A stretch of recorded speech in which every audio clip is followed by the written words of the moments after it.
Welcome back to the channels, ladies and gentlemen. It's your boy Emrys here, back at it again with another video. Today we're going to be bringing you what if Deku had the 10 shadows technique.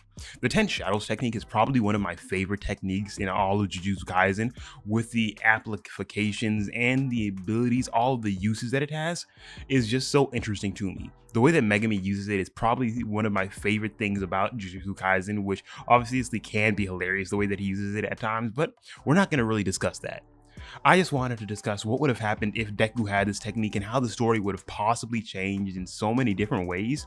But with all that said, make sure to leave a like, subscribe to the channel, hit that notification bell if you guys do enjoy this video. Please enjoy.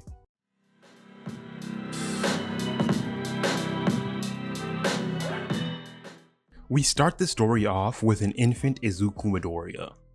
After just being born, his mother Inko wouldn't survive the surgery, wouldn't survive the birth. I know this is a kind of a very dark way to start the story off, but it is the best way to kind of get the story that I'm imagining in my head. After this, Hisashi, really being the same person that he already was, would still not be apparent in Deku's life whatsoever. So from birth, Deku would be immediately placed into an orphanage, being raised by the government and just having nobody there to be there to protect him. He would be this exact way up until around even past the age of 4, where in this he has been kind of mellowed out by quite a bit. Him being one of the smaller kids and him being one of the more fragile and petite kids had always been protected by everybody until they got their quirks. At the point that they all got their quirks, it had just basically completely turned a 180. With everyone now having their quirks, it went to the situation of, oh, what can Deku even do? Like, what is he even able to do because of the fact that he seems so weak right now? And they really wouldn't understand anything. And since Deku is still so young, he doesn't really know exactly what's going to be going on in almost any situation. Eventually, about a year later, when Deku's 5, that's where his quirk would start first appearing. Him still being a kid, likes to do a lot of things that involve with shadows, using like his hands to create shadow puppets, and this is where he would actually figure out what his ability is. He knows, like, he figures out, like, accidentally, he like creates something of like a random small little thing like a frog or whatever, and poof, there comes a little summon right there that is this little frog that he's able to use. He would be so shocked, and he would actually be ecstatic because, yes, while he was able to do this, he's actively just surprised that he was actually even able to get a quirk. He was so worried that he wasn't going to get a quirk all the way up until now that he was really just getting more and more worried. But now that his quirk has appeared, he's exactly so happy. With this, the orderlies and like the caretakers of the orphanage would take Deku to the quirk doctor to figure out exactly what his quirk is. Once he would get there, they would do a lot of examinations on him, trying to figure out exactly what his abilities truly are, and he would explain to them how he got his abilities in the first place. I am going to say this right now. I'm just going to give Deku all of his abilities right, like all of his summons right now, just simply due to the fact that it would be more of a challenge to try figuring out different ways for him to get them, especially with the fact that this isn't the JJK world where Shinigami just automatically exists. I'm just going to give him all of his 10 shadows right now, including Maharaga, but he's obviously not going to use Maharaga anytime soon. So once he would get to the quirk doctor, as I've already said, they would be doing a lot of examinations, trying to figure out exactly what he did. Him telling them, oh yeah, I created a shadow with my hands and like this animal appeared, and they would be like, okay, that's interesting. And they would just ask him to do it again. He would create the frog again. Boom. It comes up and there's this little frog that comes around there. He creates a bunny, he creates a wolf, and he can control all of the smaller ones. He just still hasn't completely gained control over like something like the wolf or whatever, because he's still so young. So the quirk doctor just at least tell him not to like use any big animals until he's truly able to control his strength and until he has something that's able to help him control all of this. So that just gives Deku a fair warning. They also figure something else out while they're doing this quirk examination, that Deku also has this weird energy running through his body that they're just also gonna call an energy manipulation quirk as well. They are going to be calling it this, so yes, because like that is the simplest way to call cursed energy in this world without you calling it cursed energy, because they obviously wouldn't know what cursed energy is. So you guys can take that as you will. And I know any of you guys that have seen like a Zephyr video that he did where he did what if Deku was Megumi's reincarnation, he also called it this. And there are going to be, obviously there have been some similarities, but my story is going to go in a completely different way because one, I didn't watch all of Zephyr's video to its entirety. So all I know is this specifically. And this was just the best way to create the best story. So leave that alone.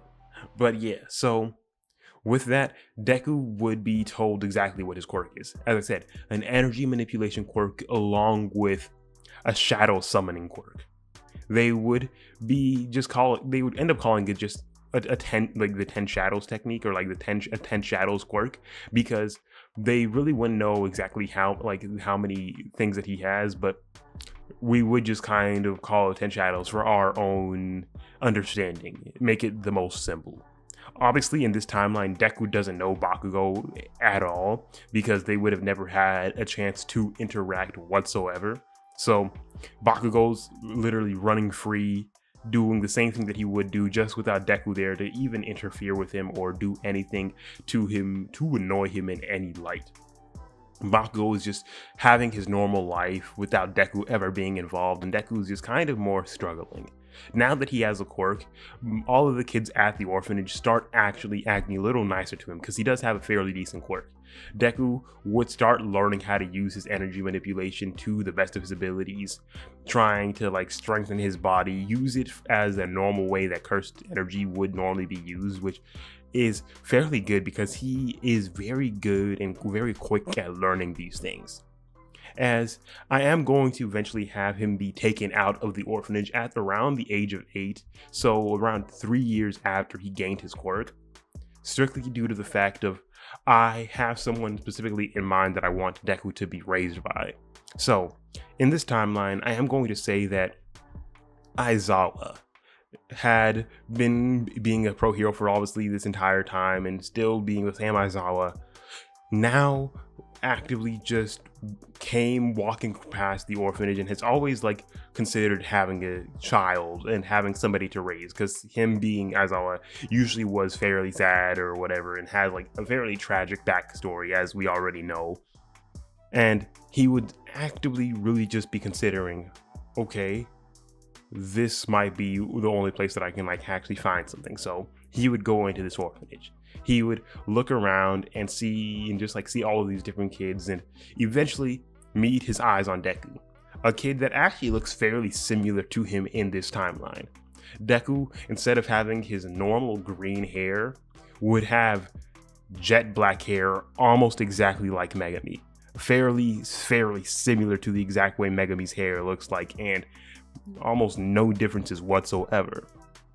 So him and Aizawa look fairly close to like being something like a father-son duo, and it wouldn't really be weird. So it just goes to the situation, and Aizawa would eventually just come to talk to Deku, which Deku would be still fairly like a quiet, like nonchalant kid where he's usually just like more enclosed to himself, which matches Aizawa fairly decently well. So their personalities would just mesh fairly nicely. As eventually Aizawa and him would be talking, and Aizawa would ask like, what can he do, like what's his quirk? He doesn't really care if this kid has a quirk or not, because Aizawa is a little more like nuanced, and he's not like looking for a kid to become the next like #1 hero or whatever. He's just looking for a kid to raise. As once Deku tells him that he has an energy manipulation quirk and shadow summoning quirk, Aizawa would be very shocked, because like this is basically like two seemingly separate quirks that wouldn't really have any reason to be together. So that is the first thing. And Once like Deku kind of gives more information on his quirk, Aizawa is noticing that this kid could really benefit from a lot of this.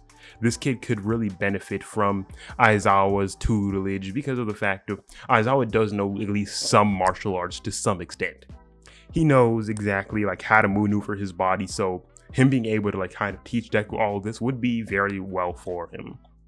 So this would be the reason that Aizawa would choose to have Deku be his son after this. A couple days later, Aizawa would finally have Deku in hand and take him to his new home. It took a little while for all of the paperwork to be signed since Deku had been here this entire time, but now Deku was finally ready and able to be taken somewhere new.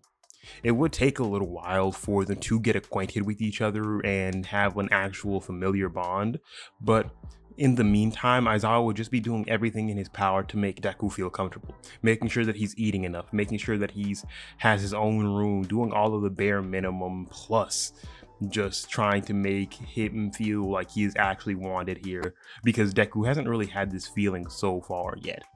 Deku would actually eventually start being closer and closer with Aizawa, and he would notice and figure out that Aizawa is obviously a Razorhead because Aizawa wouldn't be trying to keep secrets from him anyways. So Deku would just know not to say anything because of the fact that it just would make no sense to, and Deku's smart enough to at least understand that. So Aizawa would just kind of be having fun raising Deku. It would eventually get to the situation where Deku is noticing like Aizawa do all of these cool movements and would ask Aizawa to teach him a little of this. Deku would really be interested in the martial arts that Aizawa does and like all of the movements that Aizawa does, so Aizawa would exactly teach him. He would teach him how to do a lot of the things that he can do and even teach him how to use the scarf that he has. So Deku would be actively able to use the scarf the same way that Aizawa does, to the same level of efficiency. Aizawa would also take Deku to different martial arts schools and like just take him to different martial arts classes because Deku just really enjoys it so much, and it's a good way for Deku to feel and have some fun with it. So Aizawa lets Deku kind of just like do what he wants and make sure that Deku is safe as well he's doing it. Eventually, after Deku would get out of elementary school, we would get him going into middle school, and this is where he would be introduced to Bakugo.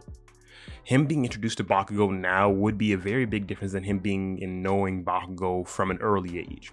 Bakugo would have been able to run rampant in his schooling up until now this entire time, and no one was really there to even like try opposing him.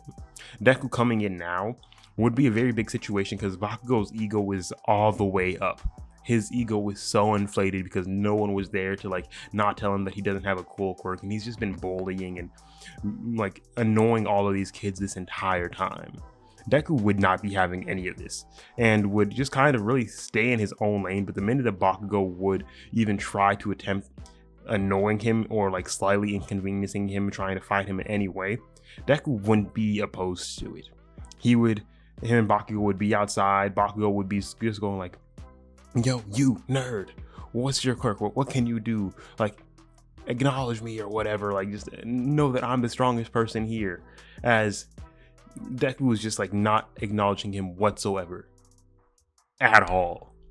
And it would get to the point where Bakugo would just start throwing punches, start using his explosions and everything like that, but Deku would just be dodging left and right to the easiest of ease.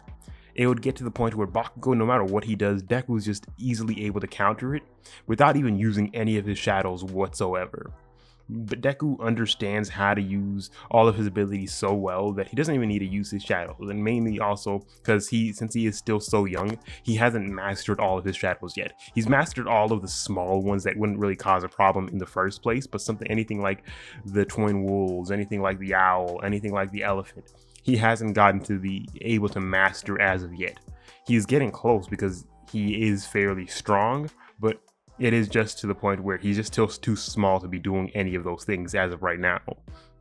So he just uses his cursed energy to boost his strength, boost his stats a little bit, and he's just easily walking around Bakugo.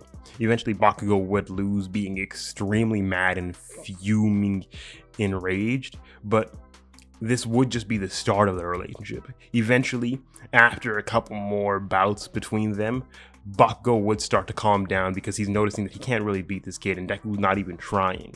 So it would get to the point that Bakugo would eventually choose to let his ego aside. I know, big ask, not something that he's ever gonna do in real life, but he would eventually let his ego aside and just try asking Deku, like, how is he doing this? Like, how is he so strong? And Deku would just simply explain it. He actually focuses on training his body as well. He understands like how his quirk works, so he makes sure to be able to maneuver around the best and be able to fight decently, so he doesn't just focus on, oh yeah, I got this quirk, so let me just spam this quirk out as many times as I need to and never have anything else come from it. But with that, they would eventually start developing an actual kinship, training together a little bit. Deku teaching Bakugo how to use his abilities more and more, to the point that Bakugo is actually able to use his quirk to a higher level of efficiency because Deku's showing him how to actually use it without being wasteful and just being all of these extra movements that are unnecessary. Bakugo calms down by quite a bit now that he has someone that he can actually truly call a rival and somebody that he has as a true friend more than anything else. So it becomes a very good relationship for the both of them. Before I do continue on with the video, I am going to just say one specific thing. I am going to give Deku a couple of extra abilities just to have it a little more fun on my end with the story. So if you guys have any other abilities that you guys think that Deku should have, put them down in the comments. The ability that I'm going to give him is the ability to kind of just drop into the shadows.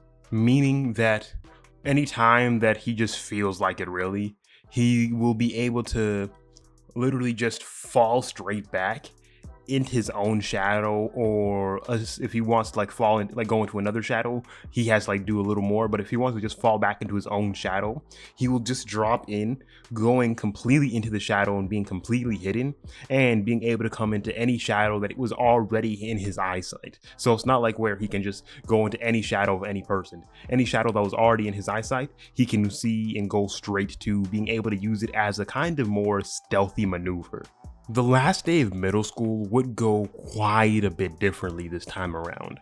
Obviously, the teacher would still come in talking about them doing career aptitude tests, but this time around, like once he like throws all the papers around and says like, oh yeah, we have 2 students that will be going to UA this time. And when he says Deku and Bakugo, nobody bats an eye, nobody says anything. Bakugo doesn't even do any of the things like talking about like, Deku, you want to go to UA?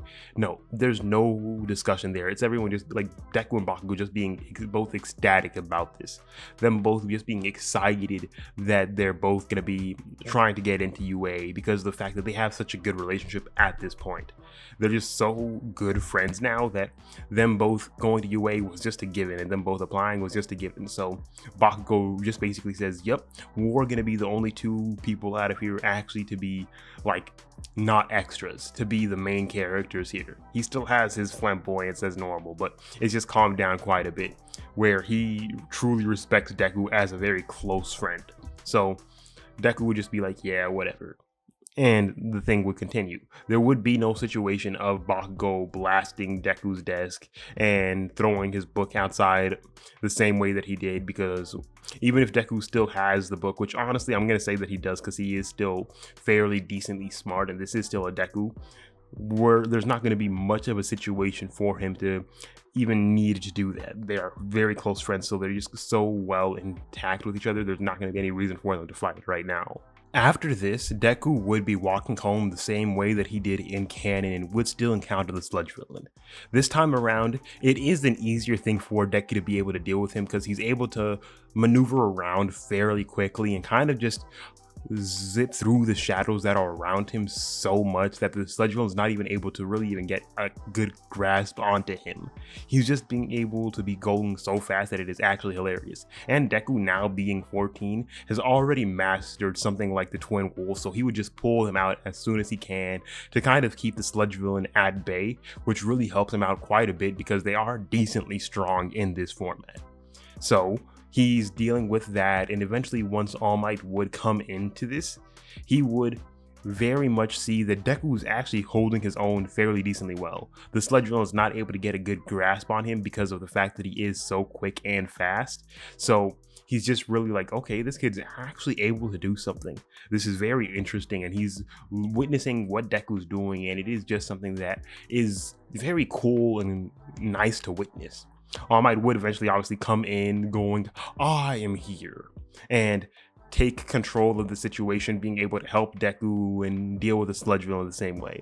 This time around, when All Might does meet Deku, it isn't a situation where, oh, Deku's this big fanboy. Yes, he's obviously like a fanboy of All Might, but he doesn't like admire All Might as his #1 hero. His favorite hero out of all totality is Aizawa, is Eraserhead, because he's the person that he like admires the most. And Deku has already met All Might before this. This isn't like a situation where this is the first time All Might saw Midoriya. He would notice that it was Deku and he would be like, yeah, this kid's gotten strong. Like, this is somebody that he's met because obviously All Might knows Eraserhead. So there would have been a situation where Eraserhead had to bring Deku to at least either a work event or deal with something where Aizawa had met him and like All Might had met him at least once previously. Obviously, after this, All Might would head off, and I'm just gonna say that he still would drop the Sludge Villain just so we can have this specific scene where Deku notices that All Might drops the Sludge Villain and sees that Bakugo is the person that is caught inside of it. This would go very, very similarly, where Deku wouldn't even hesitate and go straight in. Now, having the ability to actually do quite a bit more damage, you like automatically just brings his wolves out to do a little more damage and make sure to like strengthen his own body, and just starts doing some punches, starts being able to just grab Bakugo and push him out quite a bit. All Might seeing this and witnessing this and automatically just going to the lines of, this kid is doing something that I'm not even able to do right now. I can't, like, he's not like saying like I can't let this slide, but he's like, this is some true heroics right now. So he would get back into his buff form, pop up, and do the exact same maneuver with his Detroit Smash to save young Bakugo. As the crowd would be still looking at Deku, this kid that was automatically able to do a lot of things and was doing fairly decently well before All Might came here. So people would be a little more like curious onto who this kid is, but Deku would literally just fall into the shadows and just like go about like 100-200 yards out and just kind of just keep it pushing. All Might would have seen where Deku was heading, so he would still end up following him this time around, and we would still get All Might coming to Deku, talking about the fact that he has something that he would like to tell him. But due to the fact that he knows Aizawa is his father, he feels like it would be better to do it with both of them together, because of the fact of Aizawa would kind of understand something is going on and something is very different with his own son. So All Might would go to Deku's house and have a conversation with Aizawa. They would have a conversation about the fact that, you know, All Might has one for all, and he feels like Deku would be the perfect person for him to inherit his quirk and take up the legacy as the #1 hero, the symbol of peace. So that's exactly what he does.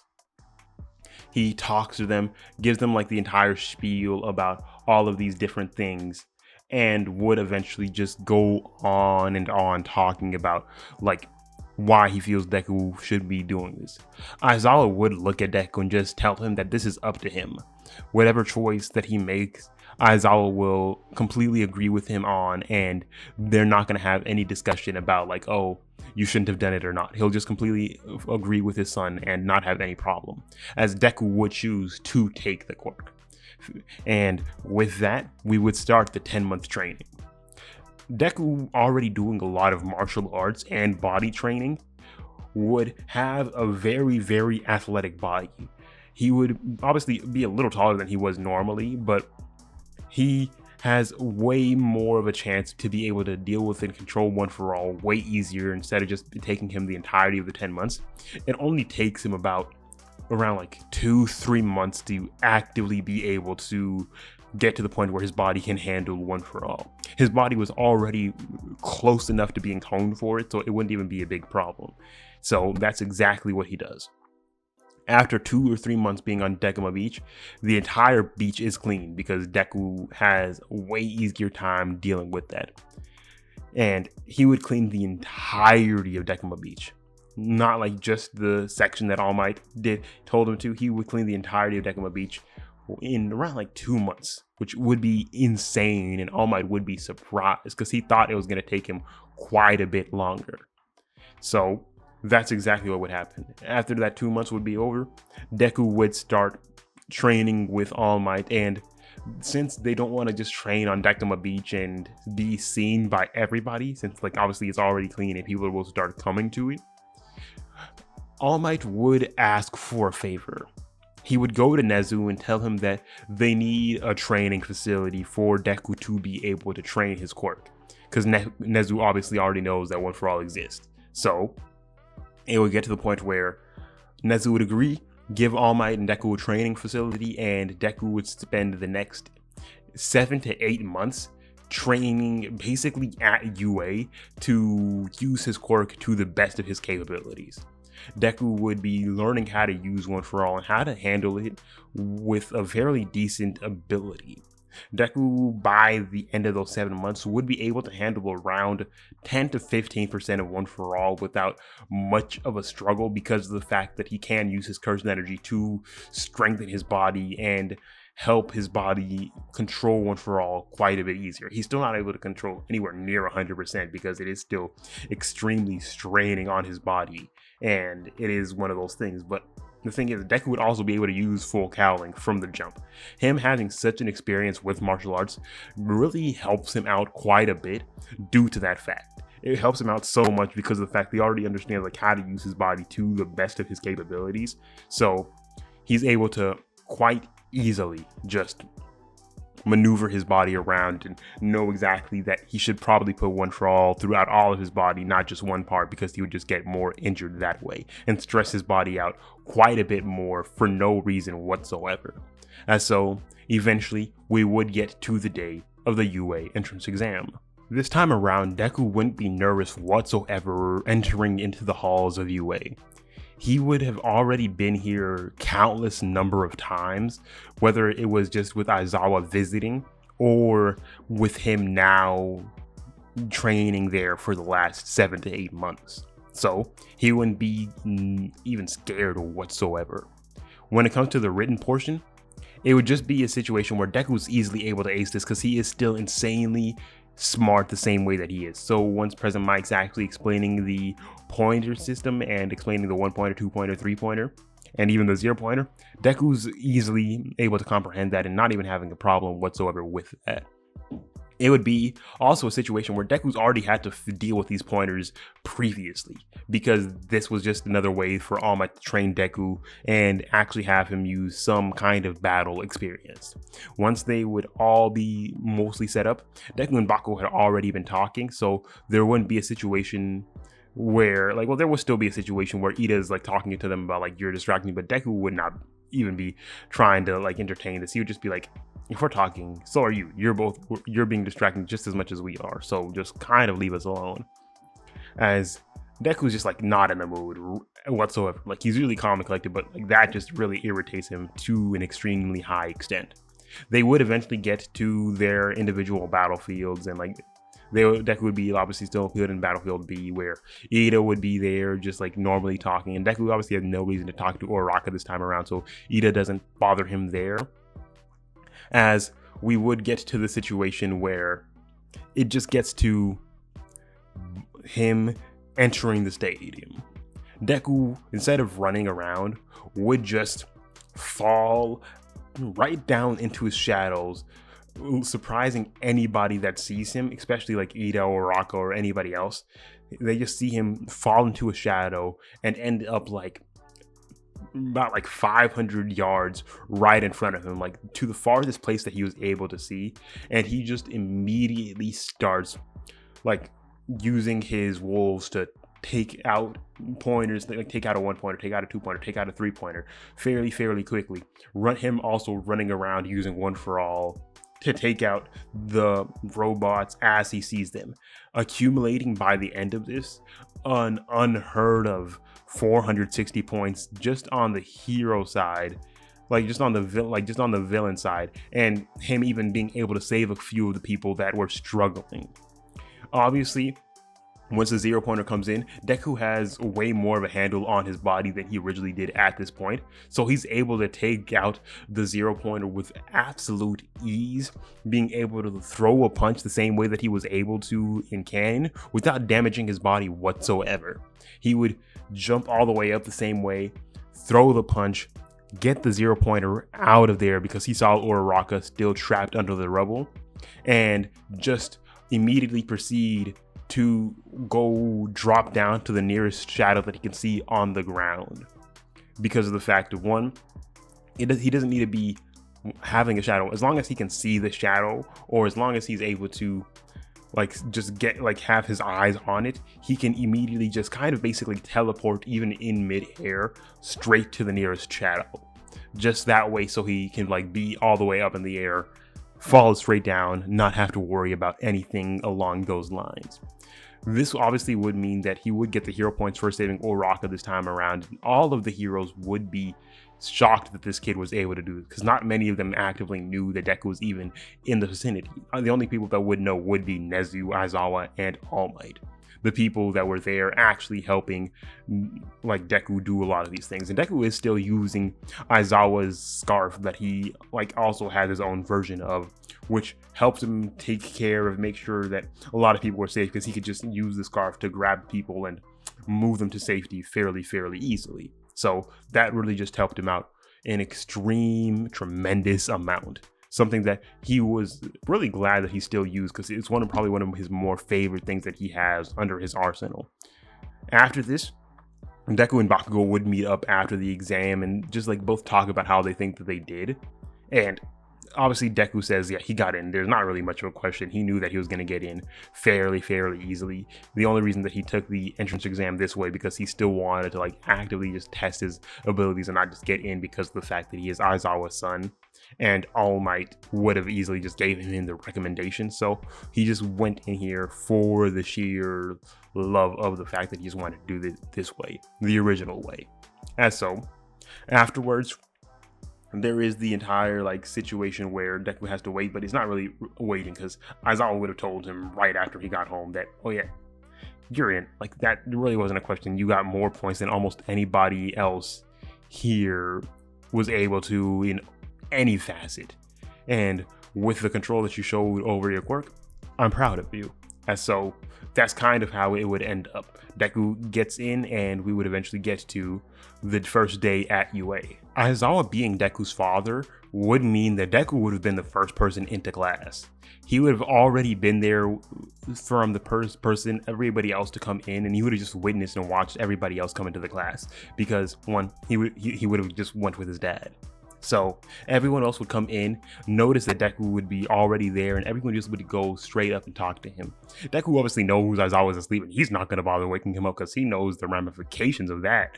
So he would talk for quite a little bit and let everybody else in the class get scared when Aizawa just pops up out of nowhere. Everyone would be wondering why he got here so quickly, how he got here first or whatever. And they would just all be talking about what's his quirk, what's his abilities, everyone's just coming to talk to him.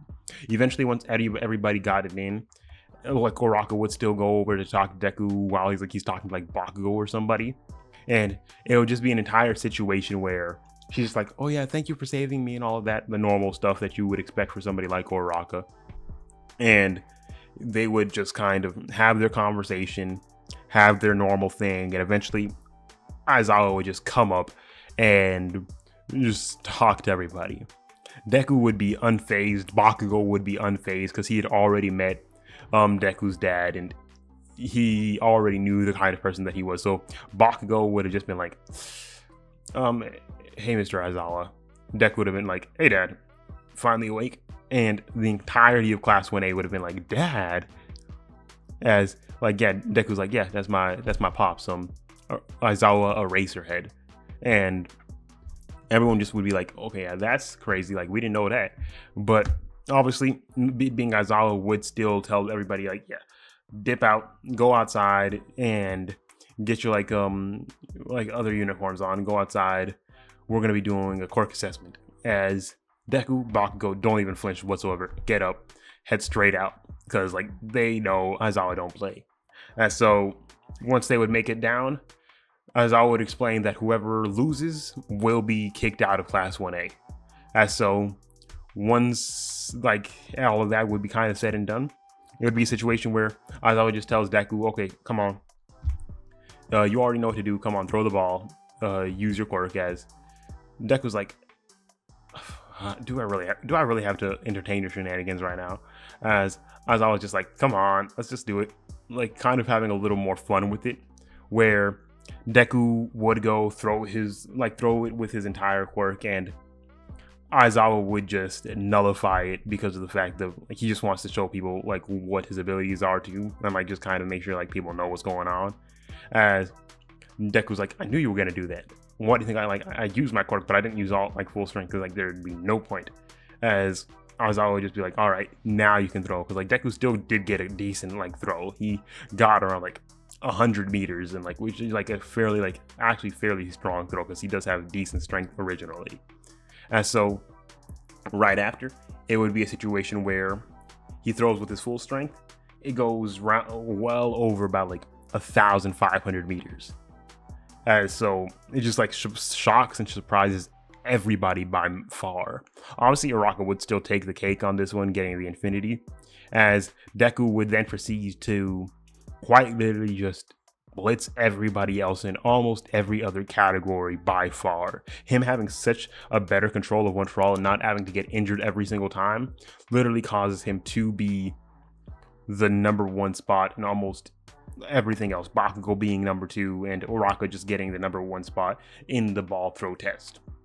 With this, it would get to the point where the weakest person on the list would have been Mineta, and Mineta would be kicked out of Class 1A. Deku has no problem with it. He's not going to be vouching for Mineta because he doesn't really know him, and he's not that kind of person that's going to be vouching for somebody that he like either doesn't like or doesn't even know whatsoever. So it just kind of ends up Mineta gets kicked out of Class 1A, and I'll actually let you guys choose who gets brought up into Class 1A instead of him.